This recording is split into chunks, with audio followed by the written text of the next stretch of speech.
Bonjour à tous, merci d'être présents sur ce webinaire France 2030 Première usine, présenté par BPI France. Justine Brézard et Benjamin Bartier nous font le plaisir de venir présenter ce nouveau dispositif qui intéresse de nombreux membres du pôle Aerospace Valley. Avant de leur donner la parole, juste quelques petites informations sur les règles de fonctionnement de GoToWebinar pour ceux qui n'ont pas encore participé au webinaire d'Aerospace Valley. Vous êtes en mode écoute seul, ce qui veut dire qu'on ne peut ni vous entendre ni vous voir. Vous avez un petit outil qui permet de poser des questions sur la droite de la page que vous avez actuellement devant les yeux de GoToWebinar.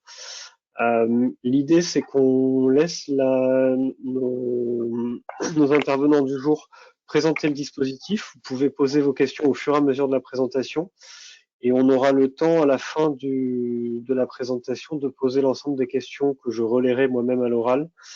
Donc n'hésitez pas à les poser au fur et à mesure. Je vais les regrouper par thématique lorsqu'il y aura besoin et puis même à la fin, lorsque des questions viendront, vous pourrez toujours continuer à les poser.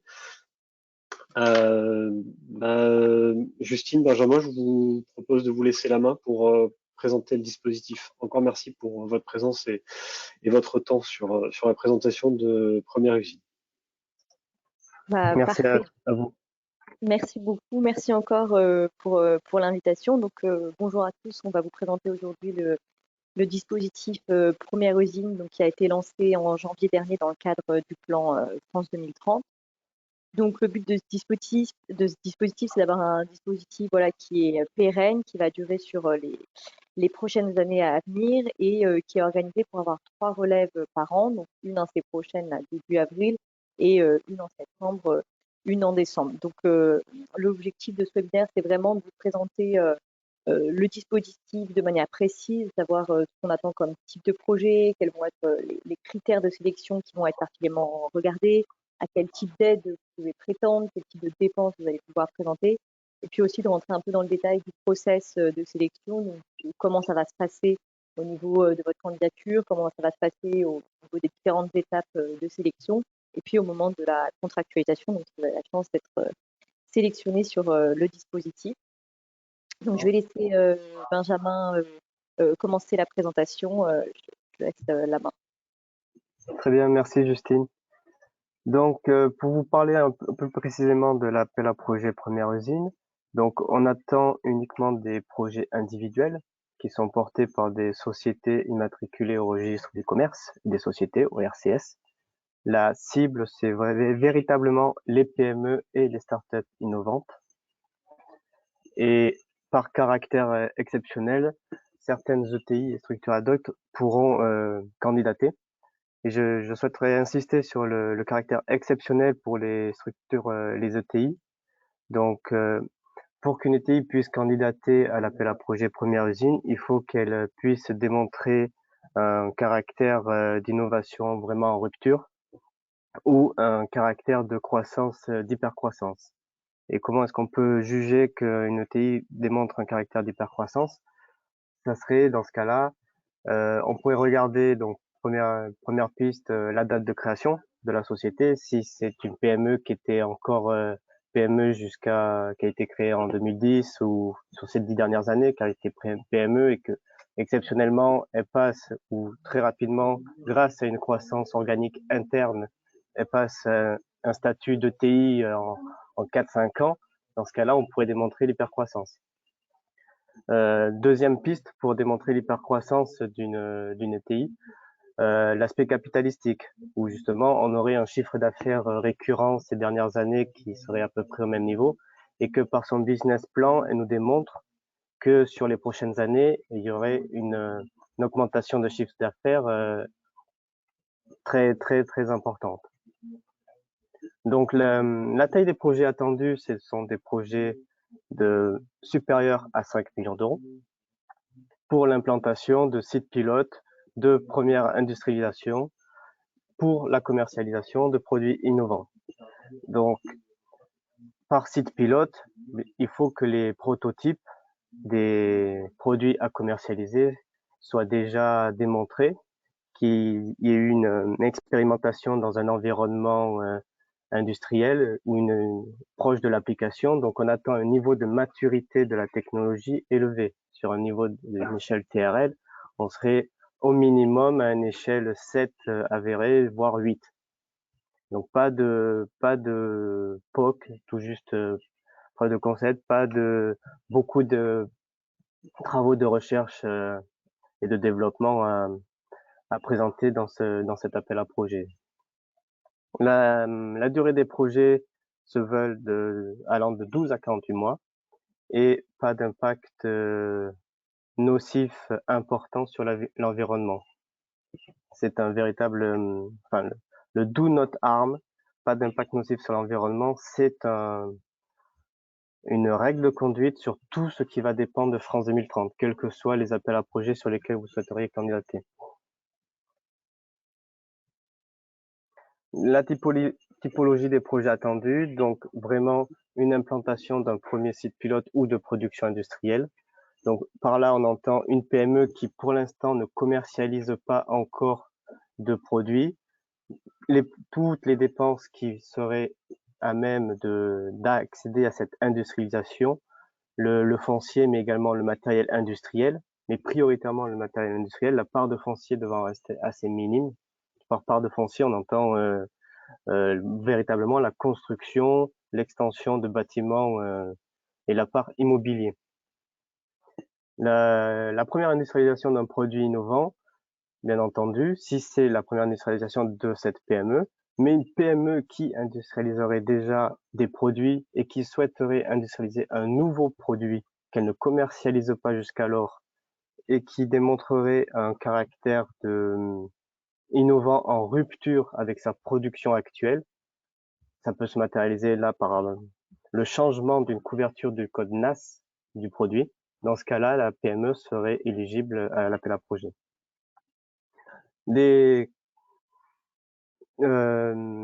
Également des lignes pilotes qui pourraient être installées chez un tiers. Donc c'est un modèle qui est souvent répandu dans le secteur de la santé où les sociétés commercialiseraient les produits pharmaceutiques chez une usine, mais l'unité de production appartient à la PME.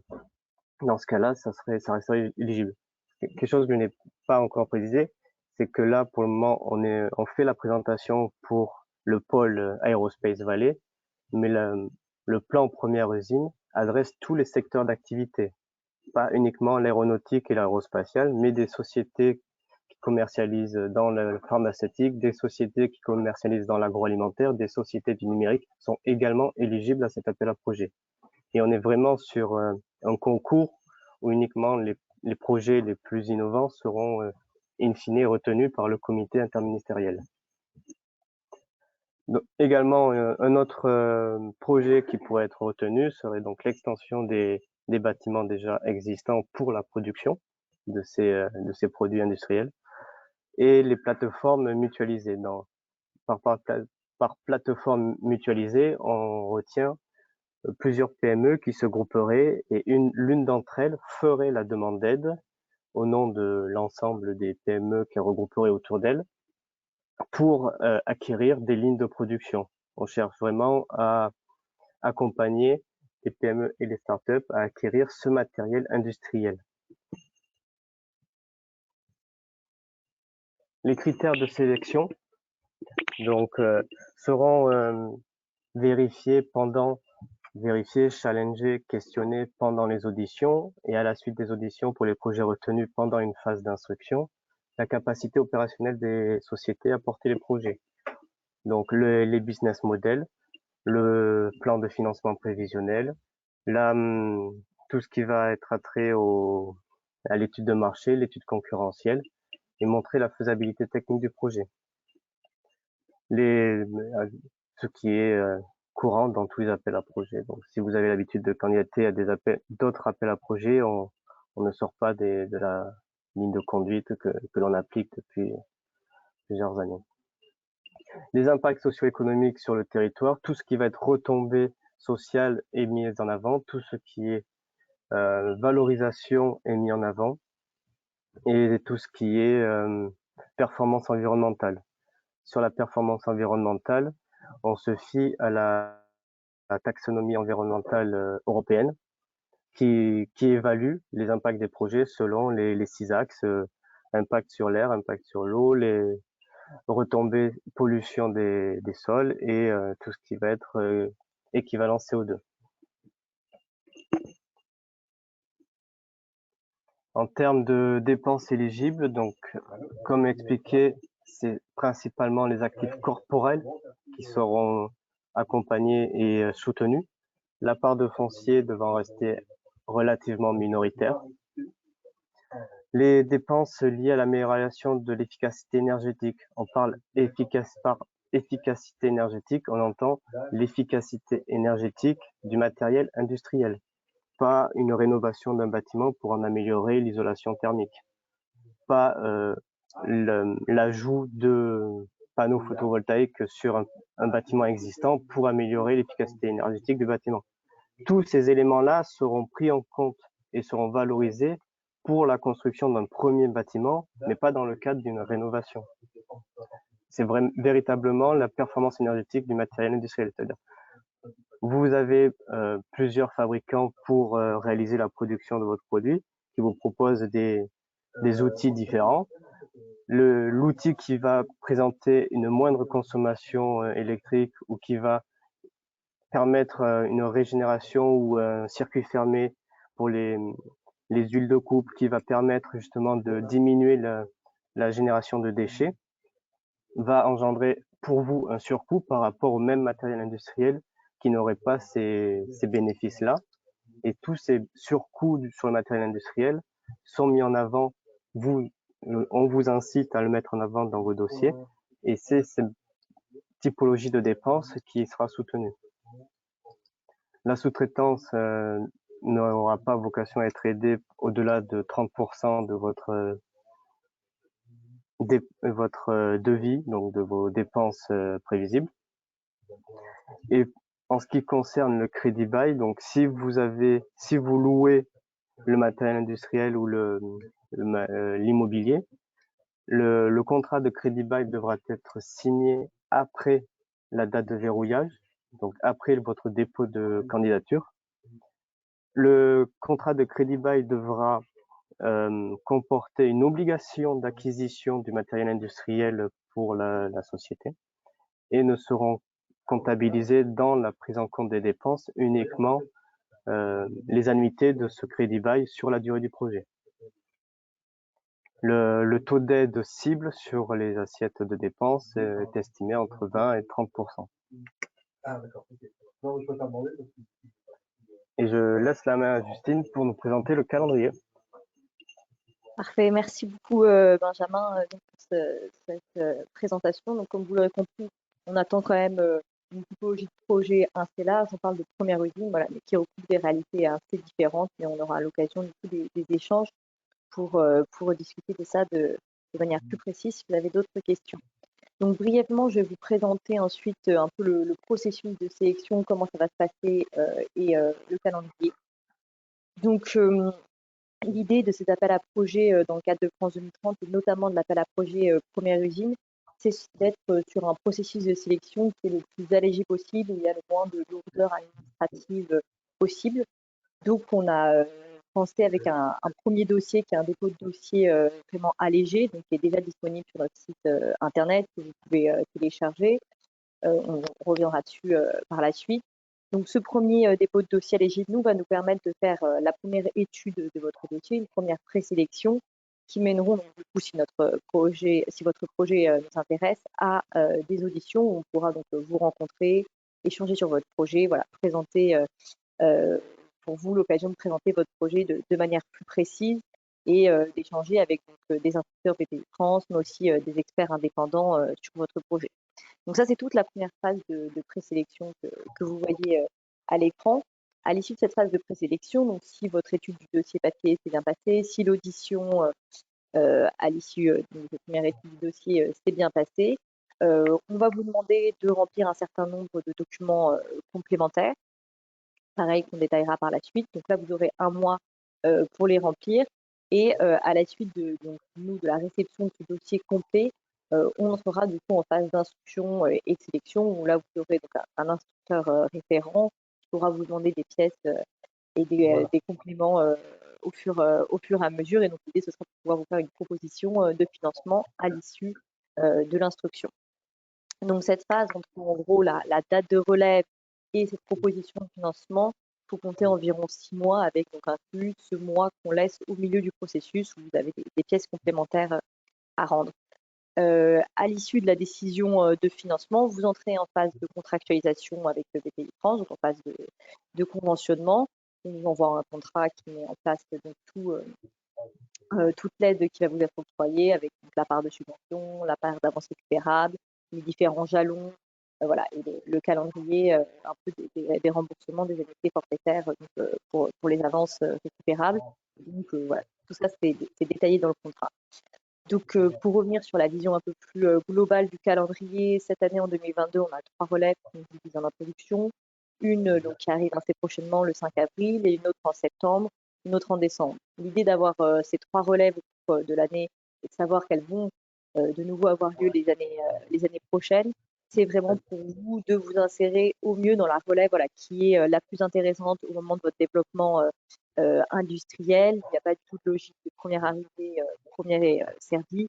Donc voilà, il faut vraiment viser la relève qui est la plus pertinente pour vous avec votre roadmap technologique, avec votre calendrier. Benjamin, je vais anticiper que tu passes. Merci beaucoup. Du coup, on parlait des modalités de financement. Donc, Benjamin vous a présenté les différents types de dépenses éligibles, les taux auxquels vous pourriez prétendre. Donc, en gros, entre 20 et 30%. Sur la forme de l'aide, on est sur 60% de subventions et 40% d'avance récupérable. Donc ça, c'est le mix qui vous sera proposé au moment de la proposition de financement. Et donc, différentes étapes vont suivre. Je parlais de la contractualisation. Donc, vous aurez un versement de l'aide aux étapes clés du projet qui seront définies lors du contrat. Et donc, avec souvent, au moment de la signature du contrat, une première avance sur trésorerie qui peut aller entre 15 et 20% de l'aide. Voilà. Et puis, donc, on va mettre en place ensemble des indicateurs de suivi qui seront donc, tout au long de différentes étapes clés au moment du projet. Et puis, ensuite, le remboursement forfaitaire de l'avance récupérable qui intervient souvent entre 1 à 2 ans après la fin du projet. Merci. Du coup, on a brièvement évoqué le dossier de candidature. Je vous fais un petit focus maintenant pour bien l'avoir en tête. Donc, comme je disais, on est vraiment sur l'idée d'un dossier qui est allégé sur le premier temps pour vraiment permettre au plus grand nombre de pouvoir candidater sans perdre de temps. Donc, le premier dépôt, c'est vraiment un pré-dépôt assez simple. Je ne sais pas si vous êtes allé regarder. Donc, on est sur un format Excel avec une présentation on vous donne du coup, dans ce format Excel plusieurs annexes financières et une présentation du projet sous format PowerPoint. Donc, il y a le Canva qui est mis à l'intérieur et puis un certain nombre de pièces administratives qui nous permettent de faire les premiers avis en éligibilité.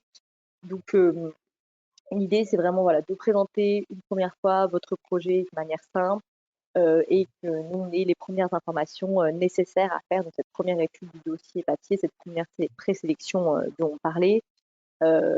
Bien important à avoir en tête. Donc voilà, ce pré-dépôt, c'est vraiment vous, votre entrée dans le process de sélection. Donc si votre projet est retenu, donc on peut vous inviter ensuite à une audition où vous pourrez présenter donc ce PowerPoint que vous aurez déjà déposé. Si tout se passe bien pour vous, à l'issue de cette audition, on vous demande un dossier complet où vous aurez un mois pour le rendre. Donc ce dossier complet, qu'est-ce qu'il a de plus par rapport donc, à ce pré-dépôt?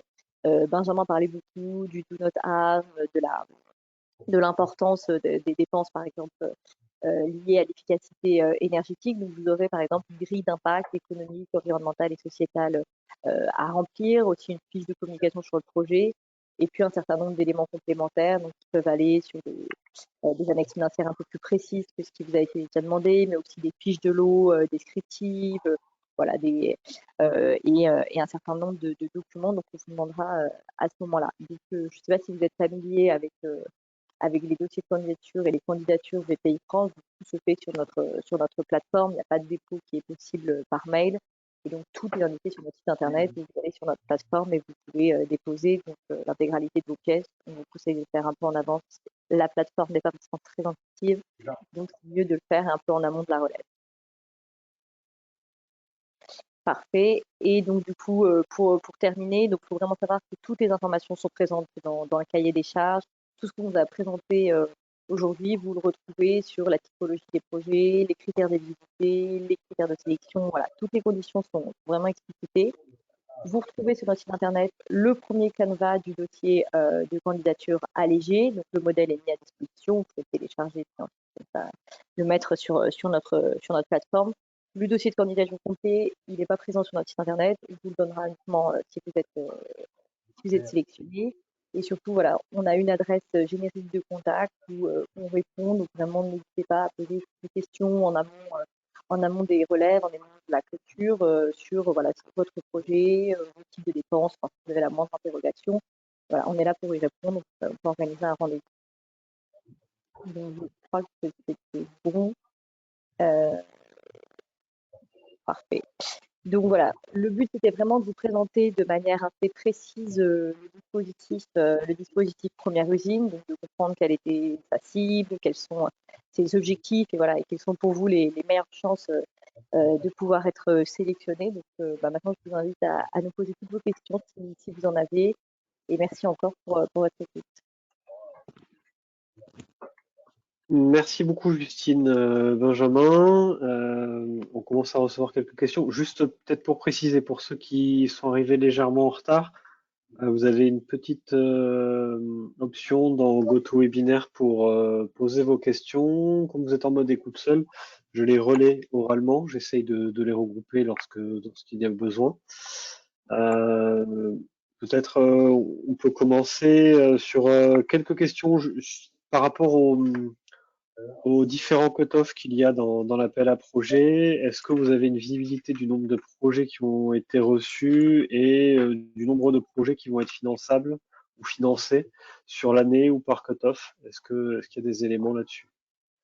Alors là, on est sur la première relève, donc c'est difficile d'avoir beaucoup de visibilité encore. En tout cas, à 2 semaines environ de la clôture, on a déjà une quarantaine de projets qui sont déjà en liste et qui sont déjà intéressés, qui ont déjà un premier brouillon sur notre plateforme. Après, on voit que c'est très variable avec les appels à projets. Il est possible que dans les 2 dernières semaines, on ait encore de nombreuses candidatures. Donc ça, c'est sur la vision globale en termes de nombre de projets. Après, l'idée, c'est vraiment de financer à peu près le même nombre de projets sur chaque relève, avec une enveloppe globale donc de 150 millions sur 5 ans, et donc d'avoir à peu près par an environ 110 millions. Je sais pas, Benjamin, si tu as des choses à ajouter. Non, donc, si ce n'est que préciser une nouvelle fois qu'il s'agit de la première relève, qu'on n'a pas eu il n'y a pas d'instruction, les ministères n'ont pas donné d'instruction sur la sélectivité et que les ministères seront présents aux différentes phases de sélection, pendant la présélection, les auditions et la validation, et que, in fine, c'est eux qui décident. Il y a 550 millions d'euros sur 5 ans. Et il y a 3 relèves par an. Donc on peut imaginer faire un ratio de nombre, d'aide à allouer par nombre de relèves, mais il n'y a aucune information formelle, rien n'est figé. Les ministères seront là pour faire la sélection. Ça dépendra de la qualité des projets, ce sera au fil de l'eau jusqu'à épuisement de l'enveloppe, du coup. Exactement. On reçoit. Et donc de la sélection qui se mettra un peu en place au fur et à mesure. C'est aussi possible qu'elle évolue, donc on peut laisser la possibilité au fur et à mesure des années. Donc voilà, on est sur quelque chose sur du long terme, donc on est au début. Nickel. Alors, il y a quelques questions sur la partie financement, taux de financement. Je vais peut-être essayer de les poser une par une. La première, c'est sur le taux d'aide. Et la deuxième qui est en lien avec ça, c'est la répartition de cette aide entre subvention et avance remboursable. La première question, c'est qu'est-ce qui définit le 30 ou le 20% de taux d'aide? Et peut-être clarifier un élément qui a peut-être pas été systématiquement compris, c'est la différence entre le taux d'intervention de la BPI et la répartition entre subventions et avances remboursables. Je crois qu'il y a un petit peu confusion entre les deux au vu des questions. Ok, Benjamin, je te laisse Donc, intervenir sur le pour sujet. je vais passer sur la partie la plus simple à expliquer. Donc, l'aide est octroyée sous forme d'un financement global. Ce financement est réparti sur plusieurs versements, un versement successif à la signature du contrat et un versement réparti sur des étapes clés puis un solde. Quoi qu'il en soit, l'État communique sur un financement global et sur ce financement, 60% est dû à une subvention, 40% est dû à une avance récupérable. Par avance récupérable, on entend un prêt, c'est un prêt tout simplement, qui est sensiblement un prêt à taux zéro et qui devra être remboursé, échelonné sur plusieurs années à la fin du projet. Ça, c'est les 40% de l'aide qui reviendront à l'État. Et en ce qui concerne comment savoir si on peut avoir 20%, 30% de taux d'aide sur nos dépenses, là, ça dépendra uniquement de la typologie des dépenses qui seront présentées dans le dossier. Certaines dépenses ont plutôt vocation à être aidées avec des taux plus élevés selon les régimes d'aide, et d'autres dépenses ne pourront pas être aidées à plus de 10-15%. Là, on est vraiment sur du cas particulier, c'est le travail d'instruction qui permet d'établir le taux d'aide par dépense. Ouais. Nous, on vous a donné un taux cible qui voilà, est une moyenne un peu de ce à quoi vous pouvez prétendre pour vous faire une idée de comment présenter votre budget. Mais évidemment, comme expliqué Benjamin, c'est vraiment au travail de l'instruction de prendre dépense par dépense, ligne par ligne, pour voir en fonction de la taille de votre entreprise, ici, surtout des PME et du type de dépense, quel taux on peut vous octroyer en fonction du régime d'aide qui va être modifié.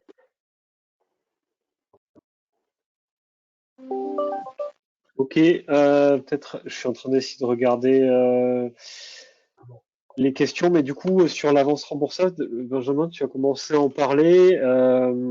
Est-ce qu'il y a un critère de déclenchement du remboursement de l'avance remboursable? Est-ce que c'est systématiquement à la fin du projet ou dans les 18 mois qui suivent le démarrage du projet? L'avance récupérable n'est jamais demandée avant la fin du projet. Et on n'a pas de déclenchement du remboursement de l'avance récupérable inférieur à 12 ou 18 mois après la fin du projet. Donc, le déclenchement, on est en moyenne entre soit 12 mois, soit 24 mois après la fin du projet. Donc, après les 12 ou 48 mois que va durer votre projet. Donc, le déclenchement se ferait d'ici 5 ans si vous avez un projet de 36 mois.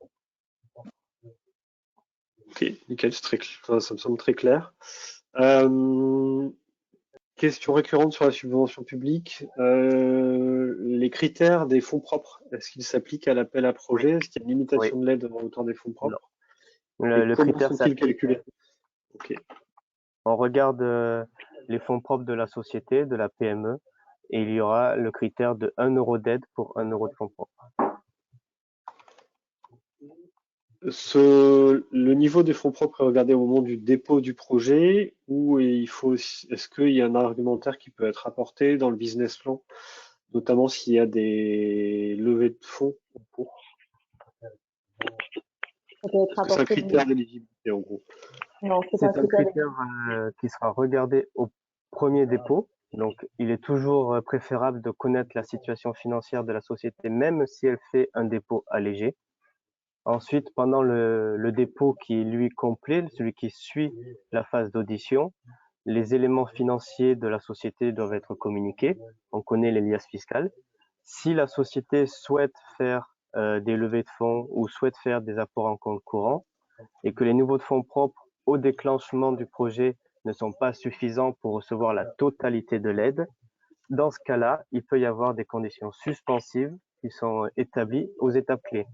C'est-à-dire que à l'EC1, une étape clé à T0 plus 12 mois, une étape clé à T0 plus 18 mois.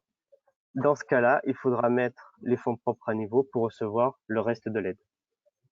Donc on est vraiment quand même dans une logique plus de souplesse que ce qui peut exister. On n'est pas uniquement sur un critère d'éligibilité. Si vous avez pas pour l'instant le niveau de fonds propres aussi, mais vous avez justement un plan de financement qui pourrait vous permettre de l'avoir par levée de fonds, faut l'indiquer dès le départ et c'est pas pour autant que vous allez être mis sur le côté dès la première relève. Donc, faut le comprendre vraiment dans une globalité. Comme expliquait Benjamin sur les critères de sélection, on regarde la capacité du porteur à assurer le projet, à assurer l'industrialisation. Ça passe évidemment par un niveau de fonds propre, mais qui peut être vu dans le temps.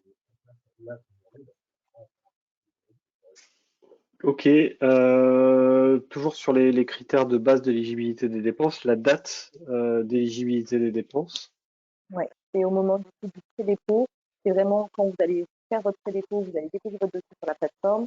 Les équipes des échanges vont regarder si le dossier est bien complet. À ce moment-là, où vous allez être informé que votre dossier est verrouillé, c'est vraiment l'étape qui montre que le dossier entre en phase de présélection. C'est cette date-là, c'est cette date de verrouillage qui correspond à la date d'éligibilité des dépenses. Donc, si vous avez déposé le 5 avril, probablement le 6 ou 7 avril pourra vous dire, bah, voilà, là c'est la date de mes dépenses. Ok. Concernant les types de dépenses éligibles, alors une des questions qui était assez précise, c'est sur la typologie de ces dépenses. Faut que je la retrouve. C'est sur est-ce que les supports d'expertise, modélisation de process industriels, schéma d'implantation, en gros tout ce qui est conseil sur la. Ouais. Les PME qui sous-traiteraient tout ce qui est étude de faisabilité, conseil auprès de cabinets sont des dépenses éligibles. Et si la société réalise en interne ce travail-là, alors les frais de personnel seraient éligibles. D'accord. Et la sous-traitance, j'ai cru voir, c'était plafonné à 30% de l'assiette. 30% de l'assiette totale. Ok. Un des participants semble comprendre que c'est principalement les actifs matériels qui sont financés. Incorporel également. Ok. Et du coup, les prestations d'implantation d'équipements, les formations associées à ces nouveaux équipements, le temps homme d'industrialisation, tout ça, je comprends que c'est Pas la également éligible. formation. Non. La formation, non. Mais tout ce qui est implantation du matériel réalisé par le personnel, dans ce cas-là, oui.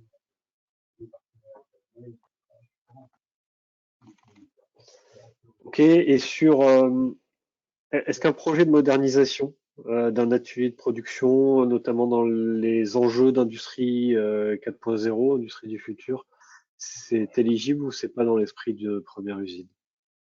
L'esprit de première usine sera conditionné sur la catégorie, le caractère innovant du nouveau produit qui sera mis en fabrication. Si la société ne fait pas la démarche de commercialiser un autre produit, mais souhaite rester sur le même produit qu'elle commercialise actuellement et qu'elle est uniquement en recherche de capacitaire, de diminuer son coût de revient, son coût de production, son temps de production, dans ce cas-là, on n'est pas dans le scope.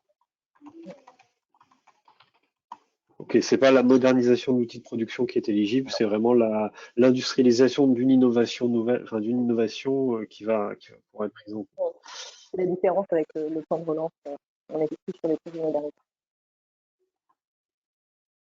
Ça marche. Et du coup, la différence, donc il y a différents types de dépenses dans un même projet. Il y en a qui sont liées à la recherche et l'innovation, d'autres qui sont liées au développement.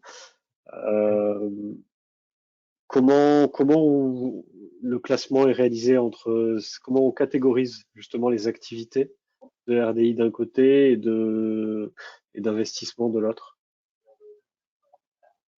C'est dans le cadre de la Ben, description du projet. en termes de RDI, donc on a sur les travaux de recherche, il y a deux catégories de travaux. Il y a ceux qui relèvent de la recherche industrielle, ceux qui relèvent du développement expérimental. Donc la recherche industrielle n'est clairement pas éligible car on attend un niveau de maturité beaucoup plus élevé de la technologie. Donc on est sur du développement expérimental qui va permettre l'implantation du matériel industriel. Mais les travaux de recherche liés à cette implantation-là, eux, sont éligibles. Ok. Donc c'est vraiment cette logique d'avoir des activités qui démarrent au plus bas à TRL7. Ah, au plus bas, même TRL7, enfin, il faut que la société démontre que les démonstrateurs ont donné la pleine satisfaction pendant l'utilisation sur un environnement opérationnel. Donc, s'il y a eu l'implantation d'un outillage chez un client, que c'est bon, le cahier des charges est figé, on sait comment va fonctionner le produit, il n'y a plus qu'à le fabriquer, là, on démarre. Sinon, il faut aller sur un autre dispositif qui, lui, va financer plus le caractère R&D du programme. Ok. Peut-être. Alors, je vais essayer de placer les questions en même temps que je parle, mais il y a encore quelques questions. Peut-être une qui peut être rapide à répondre. Est-ce qu'une entreprise française peut demander le financement de l'implantation d'une usine sur sol étranger? C'est uniquement sur le territoire français avec des retombées économiques sur le territoire. Oui, c'est pas juste les retombées économiques qui intéressent. Là, il faut vraiment industrialiser sur le territoire français. Euh, Slide 5, il y avait la notion de zone AFR. Si vous pouvez juste rapidement Oui. préciser ce qu'est la zone AFR. La zone AFR, c'est les zones à aide à finalité régionale. Donc, ce sont généralement la plupart des zones d'activité qui sont en périphérie des grandes villes sont classées en zone AFR. Et ce sont des zones dans lesquelles l'État souhaite accompagner les sociétés pour l'implantation de leur activité. À savoir que la cartographie des zones AFR pour l'année 2022 n'est pas encore sortie, mais on est sur une cartographie qui restera relativement, voire très proche de celle que l'on connaît actuellement pour l'année 2021. Et la zone AFR a l'avantage de présenter un meilleur taux d'aide que une zone qui ne serait pas AFR. Ok, donc ça permet d'avoir une petite revalorisation de l'accompagnement financier auquel on peut prétendre d'être dans cette zone-là.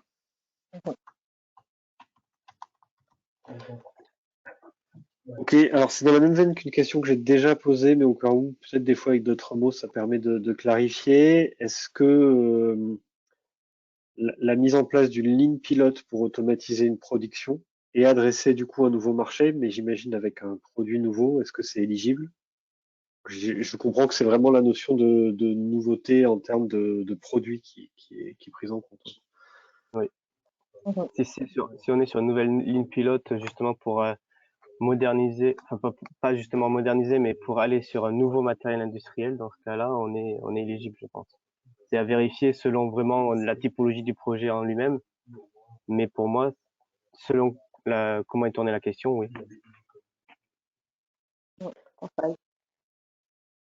Ok, est-ce qu'il y a là on revient sur la logique et les dépenses éligibles, est-ce qu'il y a une part maximale du foncier sur l'intégralité de l'assiette?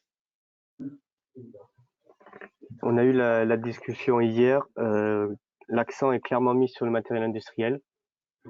La part de foncier et d'immobilier pourra être aidée, mais si elle représente qu'une petite partie de l'assiette de dépenses.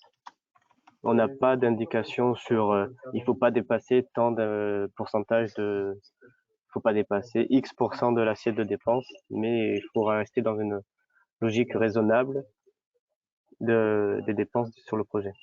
Ouais, je crois que c'est la part majoritaire du projet.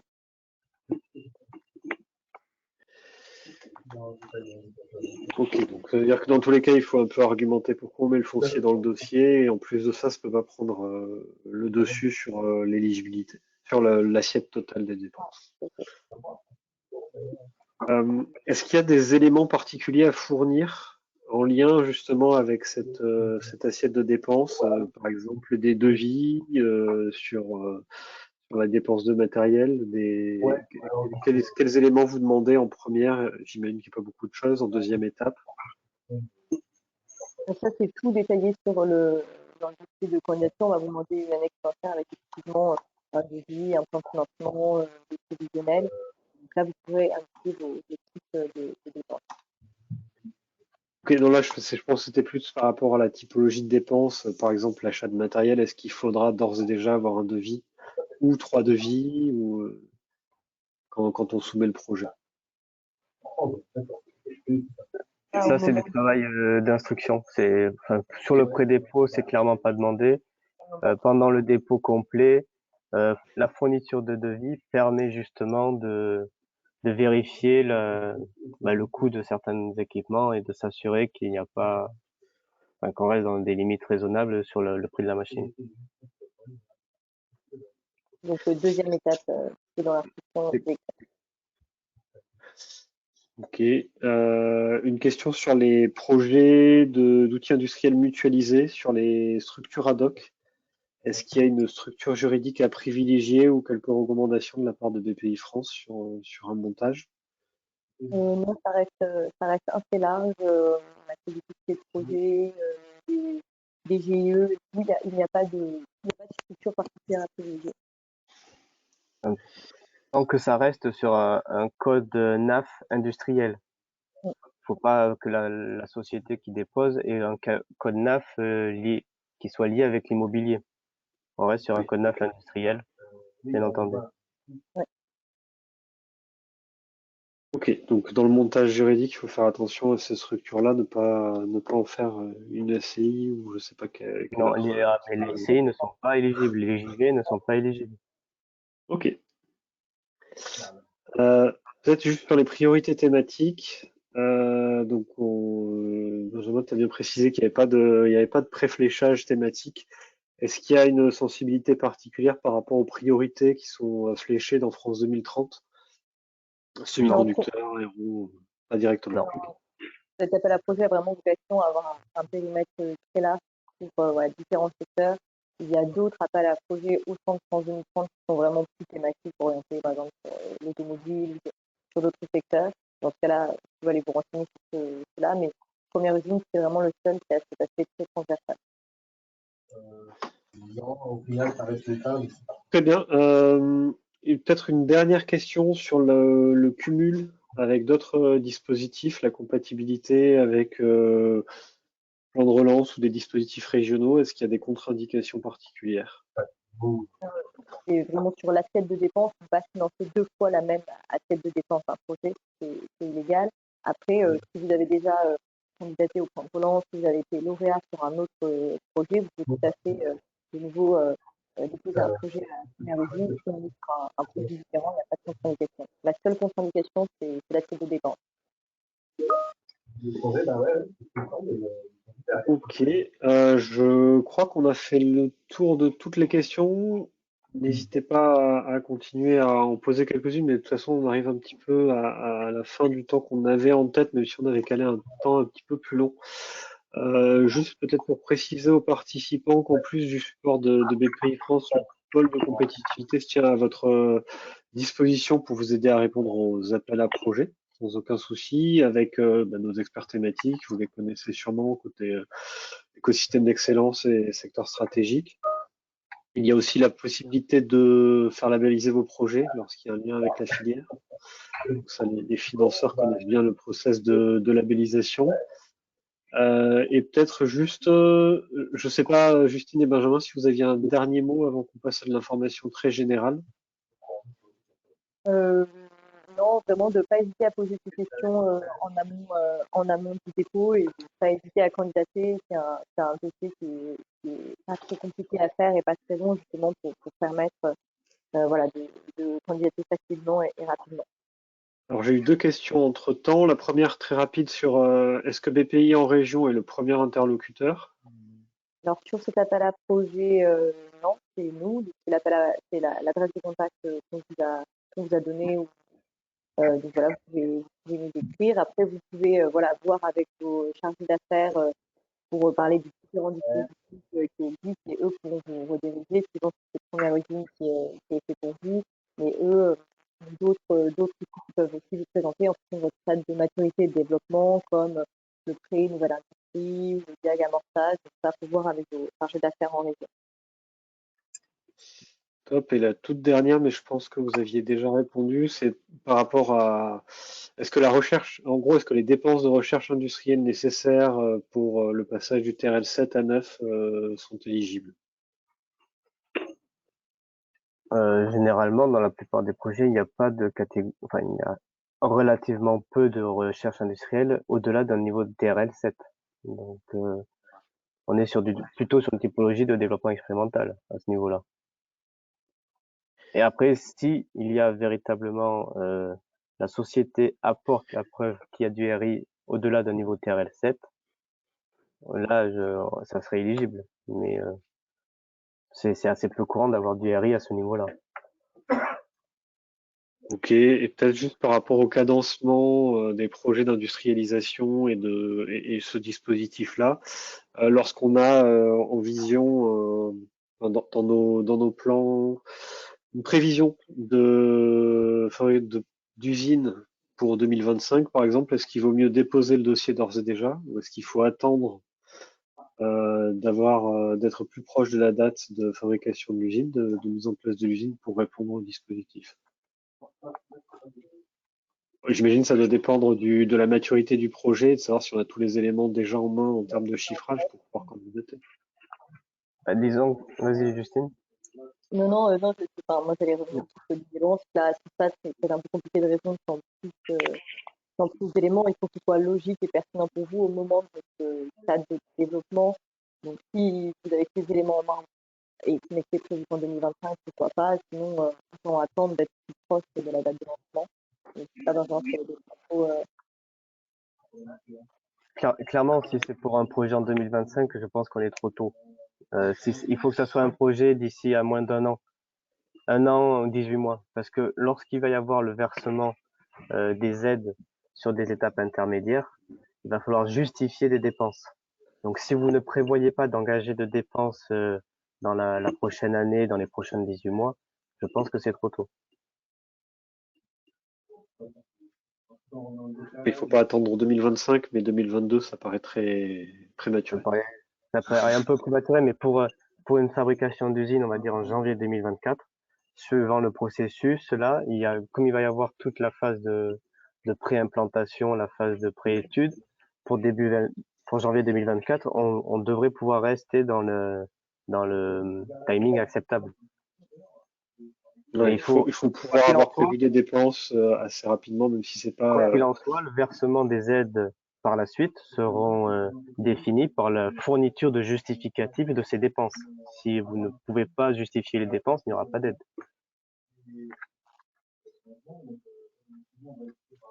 Alors, ça me paraît clair. Merci beaucoup Benjamin et Justine pour votre présentation. Je profite juste du webinaire pour passer une information aux membres qu'ils ont déjà dû avoir par ailleurs. C'est l'organisation du forum d'Aerospace Valley qui est le grand événement annuel. Ça fait un petit moment maintenant qu'on n'a pas pu l'organiser cause Covid. Et c'était pour vous rappeler qu'il était organisé du 8 au 10 juin à Biarritz sur la thématique de Dessine-moi le ciel de 2030. Donc vous avez dû recevoir la première version de l'agenda. Donc on vous affiche ici les grandes lignes. N'hésitez pas à vous inscrire ou à contacter les membres d'Aerospace Valley pour qu'on puisse le service communication d'Aerospace Valley pour en parler. Merci à tous. Je pense qu'on peut clôturer ici. Juste pour information, vous allez recevoir assez rapidement les planches présentées par BPI France, par Justine et Benjamin aujourd'hui. Et on va aussi vous envoyer le lien vers le replay de la présentation, si vous voulez la diffuser au sein de vos organisations. Et puis, je reste à votre disposition pour toute question, éclaircissement sur ce dispositif ou les autres outils de financement. Merci beaucoup. Merci à vous. À bientôt.